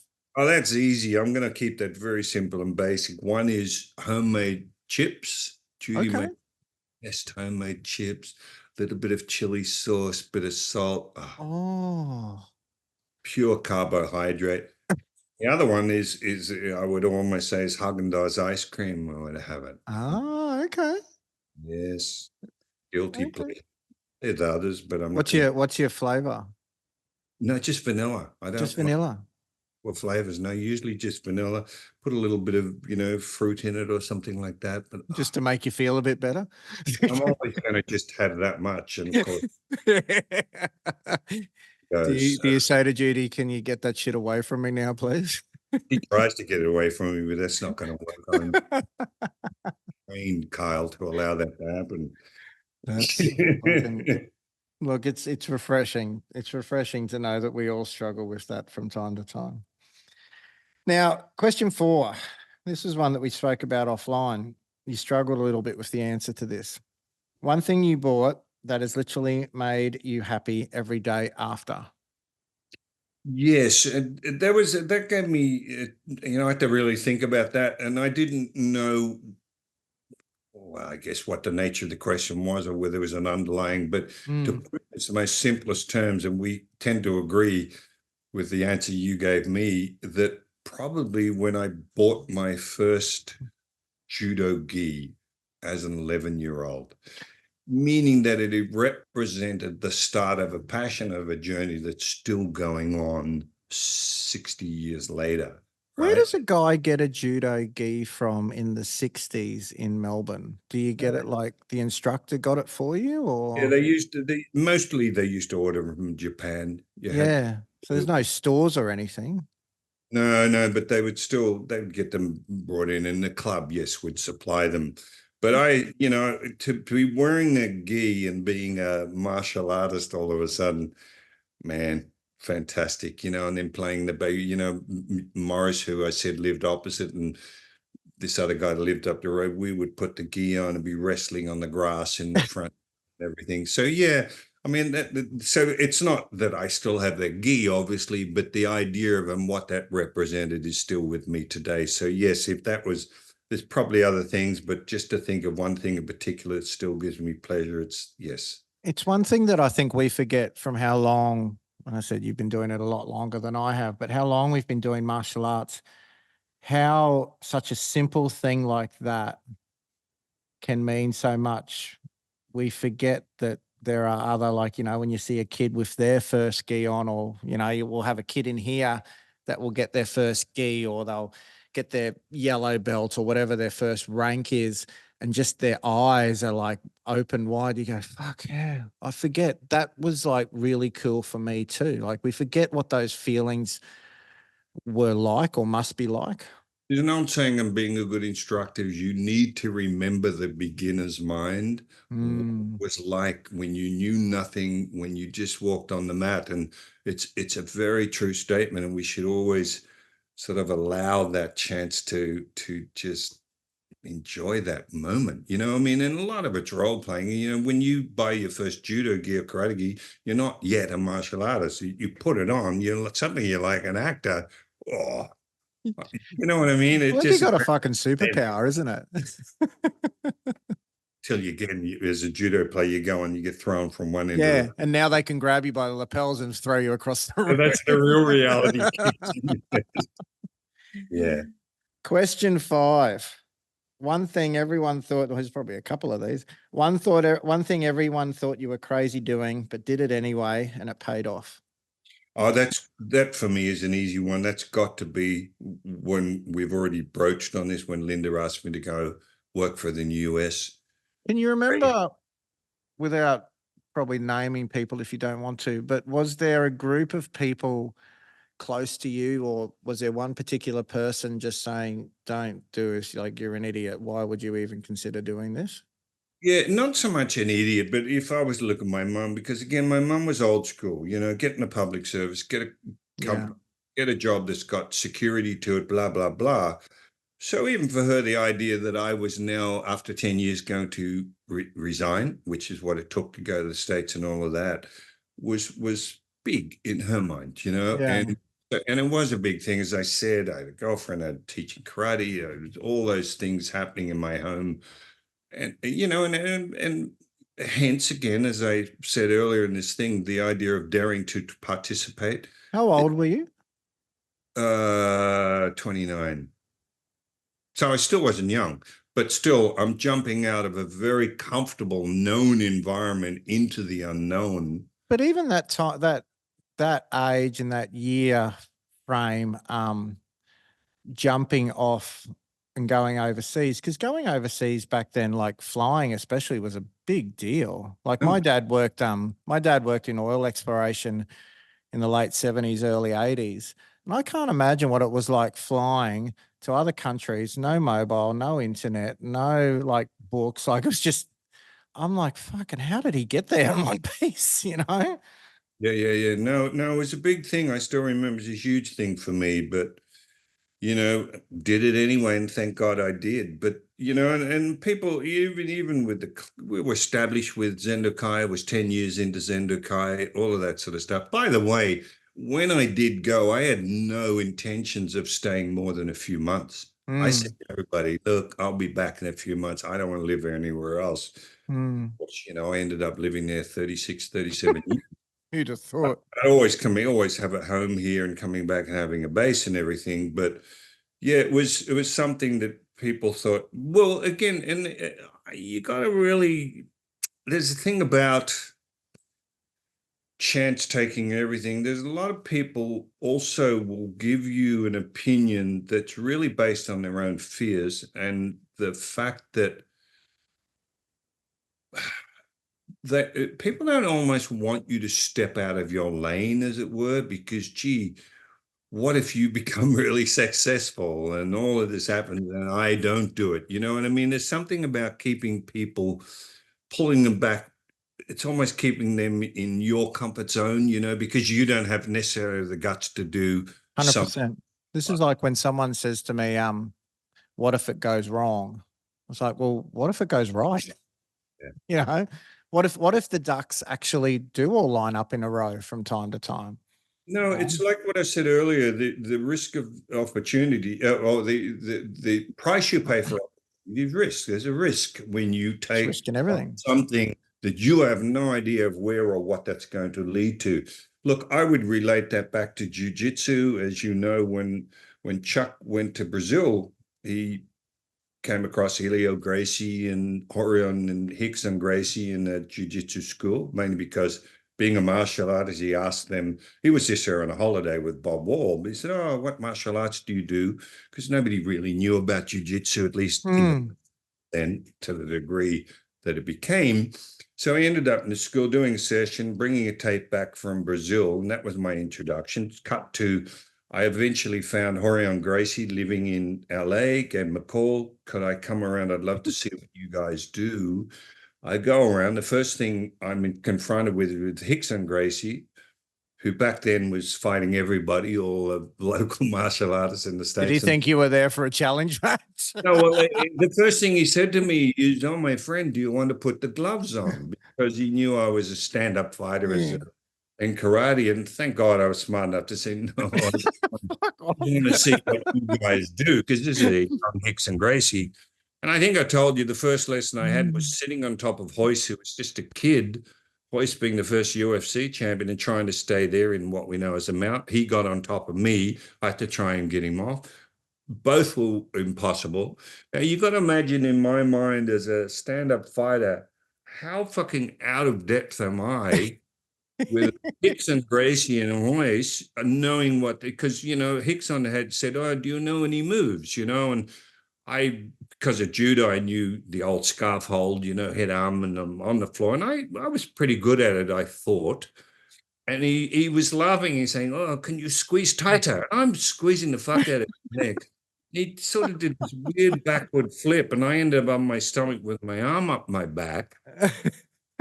I'm walking away from that very first lesson. This is in very early 90s, it would be. No, late 80s, sorry.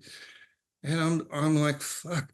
Well, this is an example of the easiest thing would have been for me to go, no, if I'd have punched him, he wouldn't be able to do that, blah, blah, blah. But I would have been talking shit. I was smart enough to go, man, I felt like a little baby on the ground with Hoist and with Hickson. If I can just add this to what I do, how much better am I going to be as a martial artist? That took nerve, to go back and then become an absolute white belt. I took privates with Hickson for many, many, many months before I met Henzo, who introduced me to the Machados, and that started a whole different journey. But in those early years, every time going on the mats, with these experienced grapplers was frightening as all hell. I'm in an area that is not mine. I was a puncher and a kicker. But again, to have the guts to actually just go anyway. But was it also liberating? Oh, yes. Well, liberating that I took the step and then actually started to learn that art and just realize how amazing it was. There's an old saying about fear. Fear keeps people ordinary. Yeah, What a 100%. great saying is that? We will rationalize through fear why we shouldn't do this, that, or whatever, when it's really just the fear of being inadequate, to not being up to scratch, to not being the tough guy you think you are, or whatever. But this gets back to what I said about Linda Ronstadt, whatever. How can I find a new voice coach? How can I play the guitar a little better, or whatever?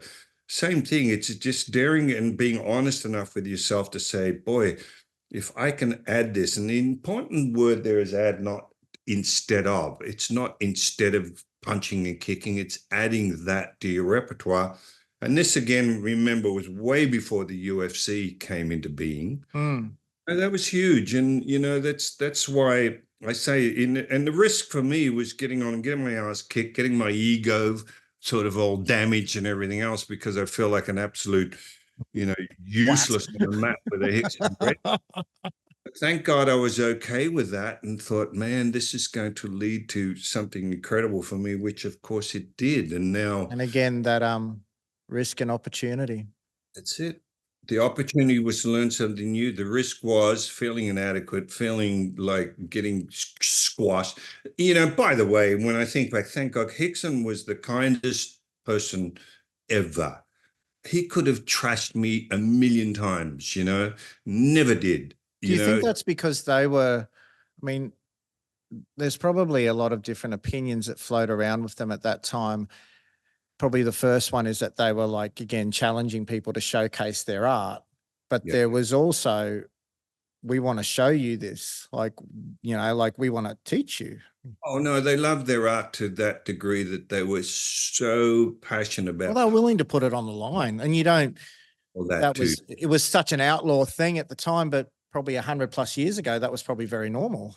Yeah, no, and by the way, when you said, "Do you want to put the gloves on?" he was serious. If he doesn't know, don't doubt that. Just some smart ass turning up to just prove how fallible jiu-jitsu was, right? Now, if I'd have put the gloves on, he would have much hurt me, but you know what I mean? He would have put his art on the map. That's not to say that I might be able to punch him in the face either, but it's stupid to even sort of theorize about those sort of things, it's like the Machados when I started training with them. I've said, like with Jean-Jacques and those guys, I wrestled him thousands of times. He never hurt me once. And there's not a time out of those thousand times that he didn't have the ability to hurt me in grappling, in what he did. And incredible lesson. And I admire that. Benny Okitas, I sparred with Benny so many times. He could have lit me up, like 20,000 bonfires. Never did. Or prompted you to go as hard as you like, to go into to be the best version of you, and never feeling the need that he had to prove to me, well, I'm Benny the Jet, or I'm Higan Machado. Do you know what I mean? I learned a lot from that too, what it was like to be a very nurturing instructor from that point of view. In other words, they were so comfortable in their expertise, they no longer felt the need. By the way, put aside that if you challenged any of them, they would absolutely accept. It's on. Yeah. But they were so confident in their product. Exactly. And I think, like, thinking about what you're saying there, is that because they what's the words I'm looking for?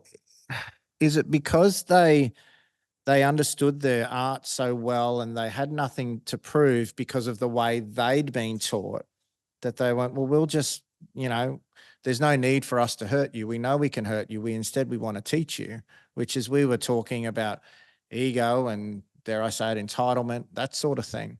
That's something that maybe we miss out on a little bit. Not all of us, but some of us do when we're teaching. It also took having a person that also was not willing, again, to put them on the line with actions that basically reared its head as a challenge. Yeah. I mean, I'm not going to Hicks and go, yeah, but what if I did this and what if I did that? Do you know what I mean? And it's important, as we know with students that come to us and everything, to just be again, empty your cup. Drink someone else's tea. Might be great at something else. This is not the place. You're just here to experience the art that I have to teach you. Just be an empty sort of reservoir and just experience that. But there's a lot of people won't, but they never last anyway. You know They what I mean? don't. It's so funny. Check your ego in at the door, because if you don't, somebody else is going to check it in for you. It's such a true statement. It's so funny when we have Tum come up here. He will he will always be, we doing some BJJ? We doing some BJJ? It's so strange being rolling on the ground with a world champion and more than holding your own. But then you stand me up with him, I'm fucking looking for the exits. It's just interesting. Righto. Question 6. 4 things you cannot live without: animate or inanimate? Oh, obviously martial arts. Mm-hmm. Without that, my health. Mm-hmm. Can't live without that. I know it inevitably that will happen and everything, but just this is why I think we work so hard at what we do, to stay healthy, to exercise, to eat right, to do breath work and everything. Because I would argue you can be in the most beautiful scenic place in the world if you don't have the ability to sort up. What'd she do? He's on the side, just standing there. Like really, I've got We've only got through 2 of them. Surely, I was the same. I'm going, fuck, man, she's not number 1. Jesus. now you're on the list, Judy. You're just a little bit down the list. You know what I mean? We're trying to go in levels of importance. Next minute, this fucking shoe comes flying across. I know. I'll cop shit after that. That is no. Yeah, look, health is important, as I said, because even to be able to climb up a nice little mountaintop, if your bloody body's so wrecked, you're wheezing and you've got no bloody aerobic capacity, you can't enjoy life as much as you could be able to. So I'm always about sort of having health as being something I can't do without. The other one, which do you laugh, is my hairbrush. I often say we should get a van and we should just go camping. She said, what if you got nowhere to plug the hairdryer in? How are you even gonna? Oh my God, is that what you think of me? So you're very much a glamper. Not about what you can do; it's all about the appearance of. All the gear and no idea. You look good, mate. That's all that matters. Even if you get your ass kicked, as long as you look good. So I'm laughing about a hairbrush, but no. So martial arts, health, hairbrush, but definitely Judy. And what where I realize is having a partner, which I know a lot of people don't necessarily have, but a lot do, is to acknowledge and realize how important that is. I remember when very early in our relationship, and I was in Sydney doing a film with Rutger Hauer called Blood of Heroes, or Salute of the Jugger, it was called, very early. I was doing my normal thing. I would go away, I was used to touring and all that sort of stuff. And basically Judy just decided, to hell with you, and she just decided that she basically said, if I want to be happy now, not in 5 years when you've done what you want to do, and if it's not with you, it'll be somebody else. And when she puts her foot down, she's very stubborn.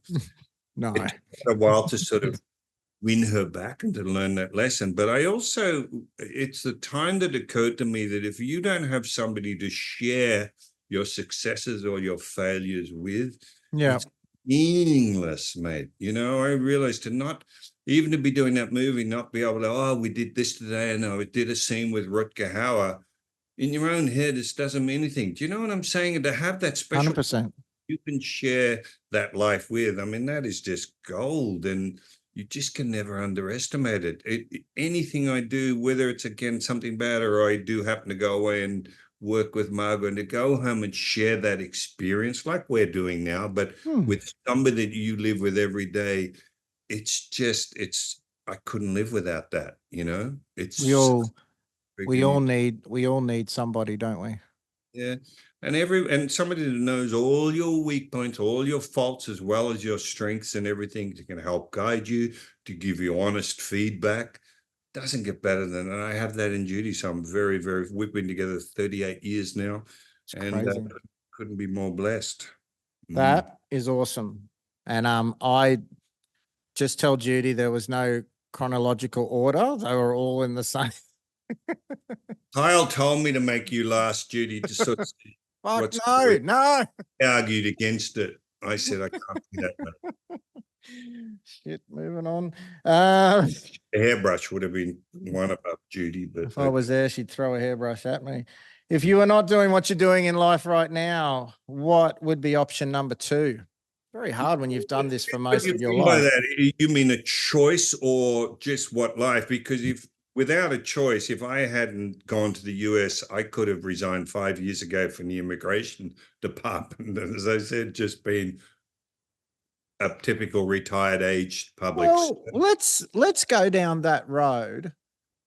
Like I often talk about what things might be like if I hadn't, you know, moved from country Queensland to Brisbane and just per chance landed this job working for a mate of my brother's doing security and fast forward and all the rest of it. Or even if I hadn't started Zendo Kai, I wouldn't have met my wife and had kids or be meeting people like you.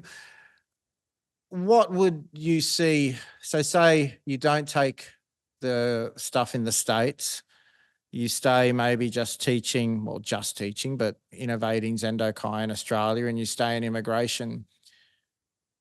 Do you reckon you would have stayed there the whole time? Do you reckon your brain would have, you would have got sick of it and you would have looked for something else anyway? Who knows, mate? That's so hard to It answer. is. I enjoyed working there when I did. I absolutely did. It was a different time though. Back then to the workplace that exists now, that's so automated and it's all technology and Mm. everything.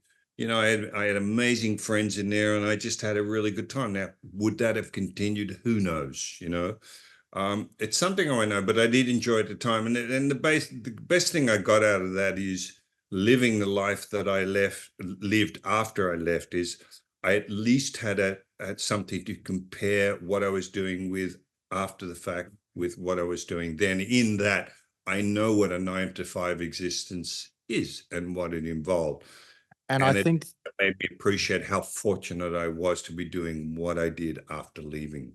and I think that's maybe something like we were talking about the questions in podcasts and everything. I think whether consciously or unconsciously, there would be a group of people, and like you said, the musicians and the actors that you've worked with, they might be in the same vein. People may have this belief that one day you just woke up and you were doing all these things. Like, like we forget that, like an Ed Sheeran was busking in his town square selling CDs out of his backpack. He didn't just wake up one day and play sellout shows in stadiums. Everything has to start somewhere. I went to as example of that. I went to a thing that Jack Nicholson's agent, a lecture he gave. I'm talking, God, who knows, 30 years ago. And I still remember him talking about Jack's career. He said, everyone thinks Jack just suddenly happened in one fly over the cuckoo's nest, or that Mm. other, when they were biking, on motorbikes and Oh, yeah, yeah. Easy stuff, rider. Yeah. Easy Rider. And he said, Jack did stuff for 10 years, every little shitty play. He did Shakespeare, all of this stuff for years. He did films with Roger Corman that would shoot in something like 3 days. He said it didn't just happen overnight. And suddenly he gets the fame of whether it's Easy Rider or Cookies, whatever it is. And he's an overnight success. He said, Mm. fucking 10 years of overnights, that success. And Isn't it funny? you're right. And I would argue, even what we're doing today, and this is not building me up because you're the same. A lot of us are the same. Dave Hedgecock the same. He's still out there. He's still hitting the mitts. He's still teaching people. I would just say this shit doesn't happen by accident, No. I mean, you've got to work at what you eat, the way you exercise it, just discipline, the way you train in your kata and your martial arts, the way you continually try to acquire new knowledge and put yourself on the line. again, it just doesn't happen by accident. It's a commitment, and you know, that's the message. Mm, I know this last question. I'm going to answer it right now. Is what's the quote to live by? And my quote has always been to never accept mediocrity. mediocrity. Don't What be does that? full of mediocre people who, oh, I'm okay. Well, I'm as good as them. Oh, I'm not as good as them. Fuck that. Just keep heading toward that excellence and everything. I think that's what it's all about. I think. Well, yeah. To jump to question 10. One thing that I've wrecked your interview now. no, you fucked it. No.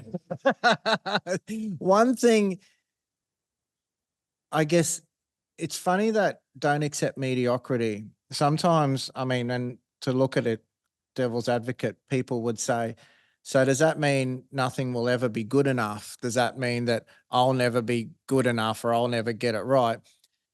I think the way I look at that is it means you never stop trying. It means you never stop giving shit a go.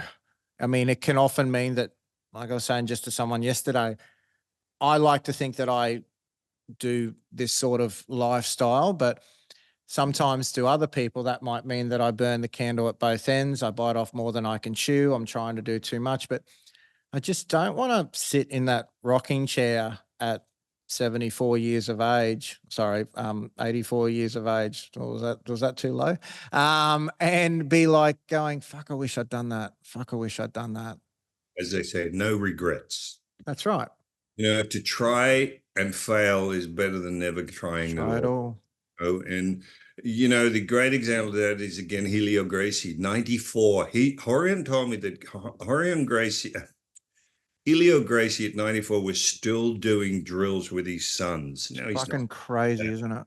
to to and he basically said to his sons, he said, I don't want any morning. He basically told them he's ready to pass on. He decided he was ready to leave the planet, which he did. So they didn't mourn him. It was all in celebration of his life. He made the choice. But again, to get back to what you said, to still be doing his life's passion, basically the moment up until his death at 94, it doesn't get better than that. That's just incredible. It's And crazy. it doesn't matter to what extent you're doing, the fact that it's still involved and still being a part of and first of all, by the way, the whole crux of this is, I would say to people, a lot of people need to discover what their passion is. A lot of people have no idea what their passion is. That's a good point, isn't it? But Sometimes it we're is, doing what others tell us to do. whether it's dancing, music, playing the guitar, playing chess, try and find what makes you want to get up every day. Again, not easy, but don't just, this is again, this mediocrity of just living one day after another and doing the same things a day after day after day. Not for me, mate. And I get that is the life. A lot of people who may think they're quite content. I would argue there's a lot more to life than that. 100%. Can we go back to the questions in order now? Is that okay? I think I'm going to Paris next week. I'm ready to try something new. We'll fucking stay in the house, I'll do what I tell you. Here comes that shoe. Oh my God. Oh no. This is the worst thing of doing this in front of her. You see. Thank God. Yes, yeah. Question number 8. One time you've backed yourself. I've been pretty much where we might be coming back to the America thing, but is that one time you've backed yourself when everyone else was telling you to give up, or is there something else? No, it's really as a result of that. I remember, and I've told this before, when I auditioned for my first movie, Force 5, like, meaning I got the role in Octagon because of Chuck, knowing that I could handle all the weapons, all of that sort of stuff. But then I had to audition. I was up against probably 100 of the best martial artists in America, like Bill Wallace, Joe Corley and all these. The easiest thing I could have done then is just go, and I did think to myself, I was going to say, were you like that? What the fuck am I doing? yeah, like I've got an accent, I got a funny accent, at least an Aussie accent. My martial, yeah, I've trained, all that, but I'm up against this and that. The easiest thing, and again, would have been to sort of, for and I had people say, "Oh man, really? But just to back yourself and go, you know what? I'm going to go for this." And cut to, I audition, gets down to the final 10, and I'm still one of them. That was a life changer for me. Mm, I I suddenly, I was very much into visualization, which I think we've talked about with Tony Rafferty through his mm. positive imagery and all that, putting out to the universe intention so that it's not a random choice. In other words, you're putting out to the universe what you want to happen in your life. So anyway, I'm in the final 10 and I suddenly went, you know what? Instead of thinking, why me? Why not Why me? not me? Just as hard as anybody else. I'm still part Mm, of this 10. So out of whatever, I might be exaggerating, 150, 100, I said, I must have the skills pretty much to what they need. Why not me? I end up getting that lead role, along with Benny Urquidez and Bong Joon-ho in Force 5. Change it for me, mate. So again, why not me? So the advice, which I know I'm going to go into your final question to people is, was this question 9? You're not like, are we doing them in order? Like there's only one left. So what was she? What is no, that's when I backed myself, and it paid off. And it yeah, gave, by the way, did I always feel fear when I would audition or do a movie or be on the set? Absolutely. To this day, it's it's fear. good to feel that. Fear is a friend of extraordinary people. Gus D'Amato Ooh, said that. And, God. whether he came up with it, I don't know, but wonderful. It's like Benny. I remember talking to Pete Cunningham when he was due to fight Saccard in Sydney. Saccard, Mm. people probably don't know, was absolute kickboxing legend, a He's legend, one of 100 fight. one of the golden era champions.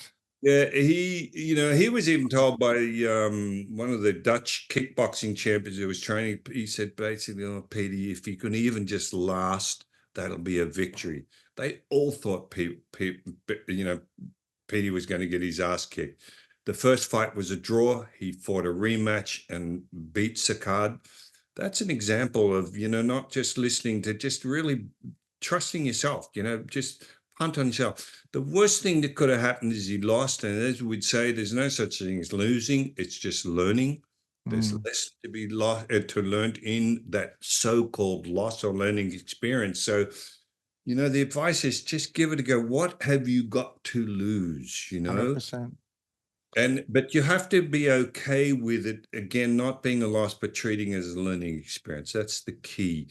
Otherwise, it can be quite soul destroying if you believe you're the toughest guy in the world and you get in your ring and you get your ass kicked, and now you realize you're not the toughest guy. Hey, get over yourself. There's always somebody that's going to be better than you. It's that, yeah, it's that That's- attitude. It's the attitude of it all. Yeah, yeah. So with question 9, our Oh, final question, okay. Yeah.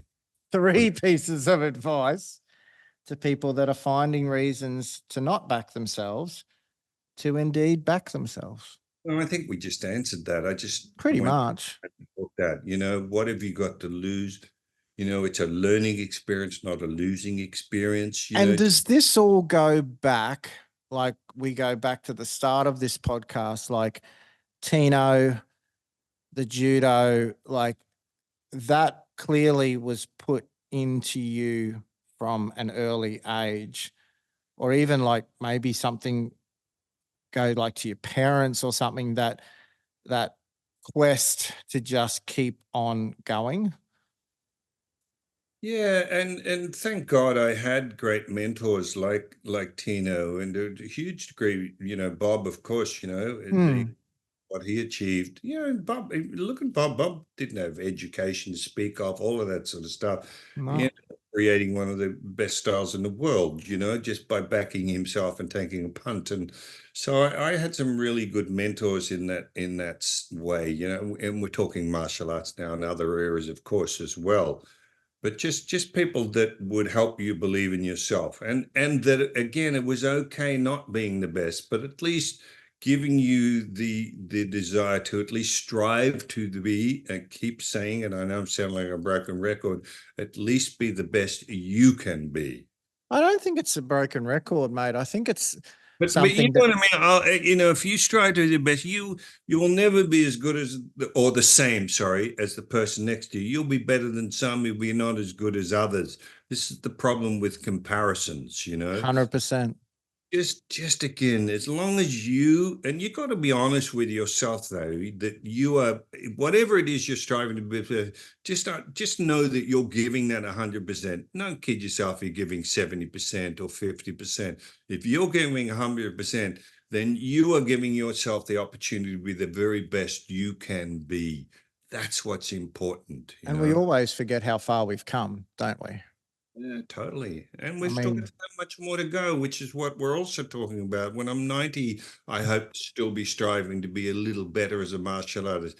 Physically, I won't be able to demonstrate, but I certainly it's up can with here. my knowledge base and my ability to pass on that information. So yeah. And I think that's the thing. Yeah, as we move into the next phase, like, I move into the next phase of my martial arts life, you're one of the people that I look at and, constantly I go, well, he's doing it. So if he's doing it, why can't I do it? So I mean, that's the thing we look at. Exactly. And it's just, you know, and the other bit of advice is just always be a student. You know, everybody wants, we talked about this, they got rank and title and they, oh, I'm the big master.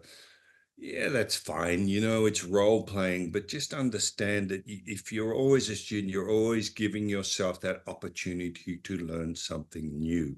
Yeah. That's huge. And I try and keep that. You know, I said we train with Matt and Billy. Like, I'll go to Matt. You know, I could have every right to be just like, well, I know everything and you can't teach me anything because you're just a student, Matt Ball. Hmm. He might run me through a bit of the Muay Thai grappling.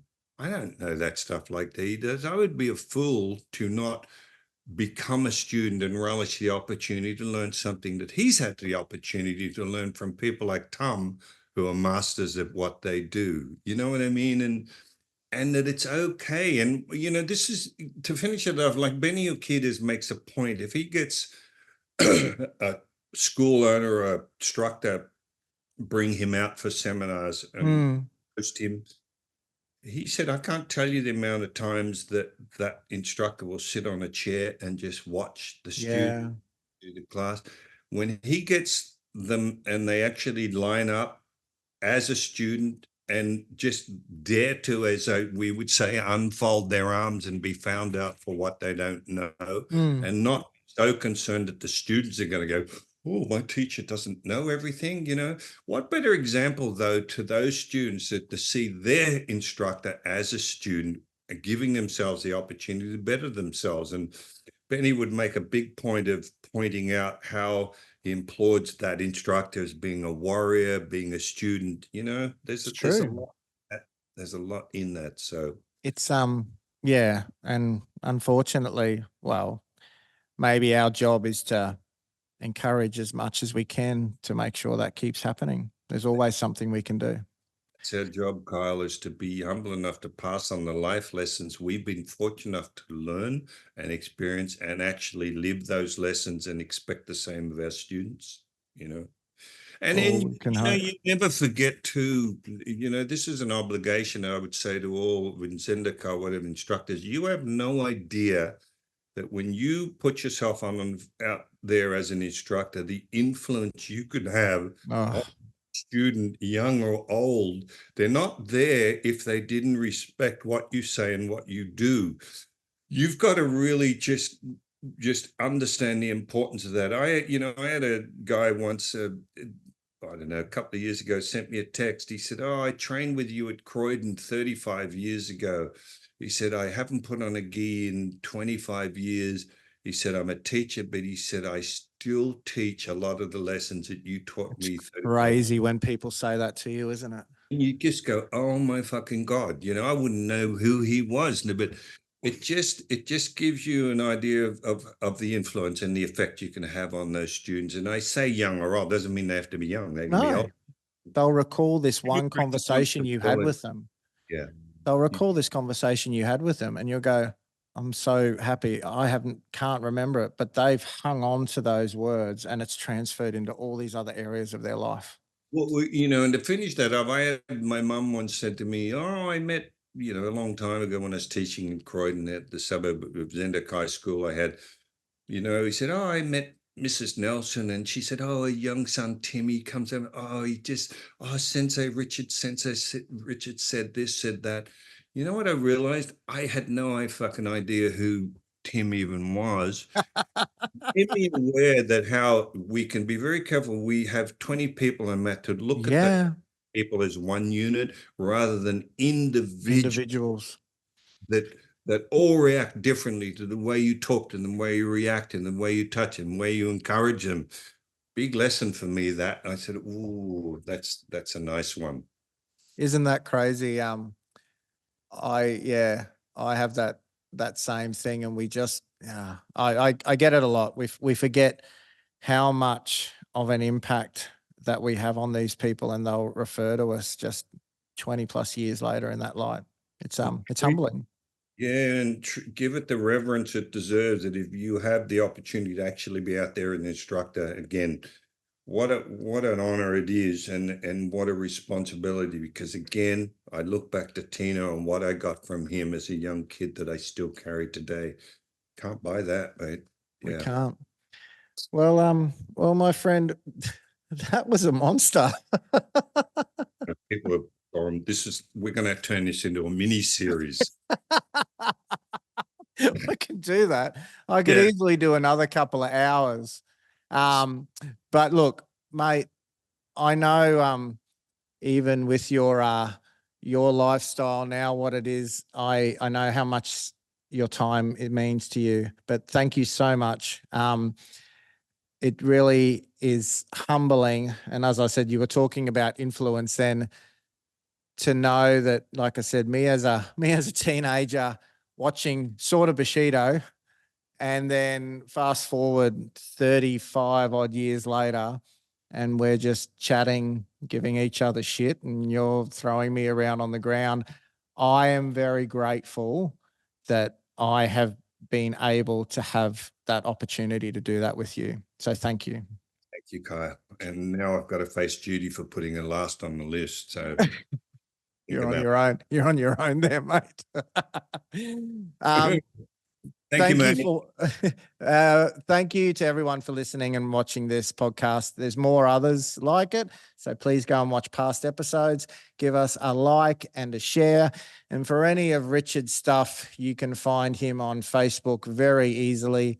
And make sure you check out, probably the latest piece of work for you is Furiosa. And have a check and see how cool he can make these people learn how to kick ass. Mate, thank you so much. It's been an honor. And we will see you all soon. Thank you, mate. Thank you, mate. Thank you, everybody. Bye. Thank you.